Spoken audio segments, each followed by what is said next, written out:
Now that we have the UV snapshot imported into Photoshop, we're ready to start the process of painting the textures for our monster. Okay, so let's go ahead and open up Photoshop. And one of the first things you're probably going to need to do if you're working with a layered Photoshop texture from Maya is you'll probably need to go ahead and collapse these layer sets for things like the specular and the bump, because it's probably going to put the body color layer set at the very bottom. And right now we really can't see that because these other two layer sets are in the way. So let's go ahead and just turn off the visibility for these two layer sets, and that way we can work with the color. Okay, if you look at the very top of your layer stack, you can see a layer called UV Snapshot. And that UV Snapshot is actually the wireframe of this UV layout from Maya. Okay, and this wireframe is what we'll use as the basis for all the textures that we're going to make within this kit. Okay, so looking at the body layer set, let's go ahead and start to add just a very base color for this creature.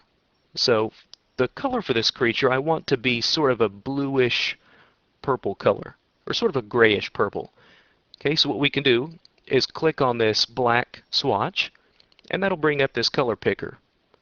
Okay, let's go ahead and choose a color sort of right about in the area where this purple and the blue start to meet.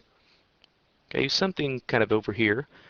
And let's just sort of pick something that's a very grayish purple. Okay, something in this area, or about this color. Or if you wanted to, you could actually take note of these RGB values and just plug in something similar into your Photoshop document. Okay, so let's hit OK. Okay, now what we can do is let's go ahead and fill this gray layer with this purple color that we just selected. Okay, so let's go ahead and just choose our paint bucket tool. We'll paint this. Okay, and now this layer 1 is this gray, or this sort of purplish gray skin tone. Okay, while I'm at it, I'm going to go ahead and take this layer 1, just double click on it, and I'm going to go ahead and just rename this to something like skin base.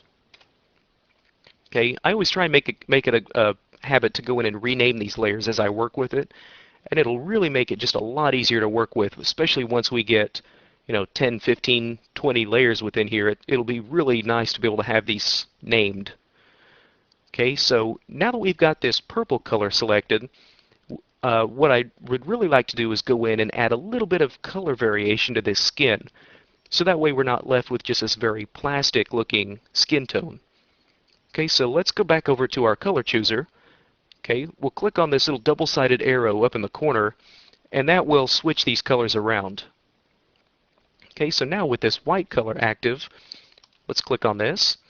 And what I want to be able to do is pick a color that's a little bit darker than this purple color that we've already got. Okay, so with this color picker active, let's go ahead and just sample this purple color. Okay, and that'll go ahead and give us our starting point. And let's just go ahead and now select a color that's a bit darker than what we started out with. Okay, hit OK. And now you can see this darker purple color that we've got selected.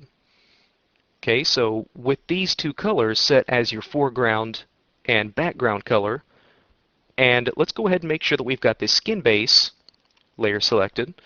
Let's now go up to Filter, Noise, and let's add a little bit of noise to this. Okay, I want to make sure that I have this noise set to Gaussian, and let's go ahead and make it monochromatic. Okay, otherwise, if it's not monochromatic, you'll get this multicolored spotting happening, and that's really not what I want. So I want to go ahead and make this monochromatic, and that way I'll make sure that this is just black and white. Okay, let's go ahead and give this something like, about 20%. Hit OK. And now if I zoom in on this, you can see the texture that it's added. Okay, but it's definitely a long ways from being a skin texture. Okay, so with this skin base layer still selected, the layer that we just added this noise to, let's go back up to Filter, and now let's blur this out and really soften this up. So I'm going to go back to Gaussian blur. Okay, And let's adjust this value until we find something that adds just these really subtle sort of skin tones. Okay, in my case, this is going to be something around 5, a 5 pixel radius. Okay, I'll go ahead and hit OK.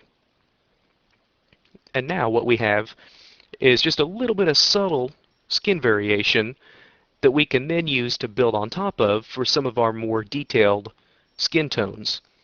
Okay, so if I wanted to take a look at how this looks on our 3D creature, all I have to do now is just simply save this. Okay, and now we can go back to Maya, and under the Hypershade, let's go to Edit, and let's update PSD textures. Okay, we'll give this just a second. And now if we take a look at our creature, we can see what this texture looks like on our creature. Okay, so now that we have this set as a starting point, in the next video we can go in and start to add some more detail to this skin texture.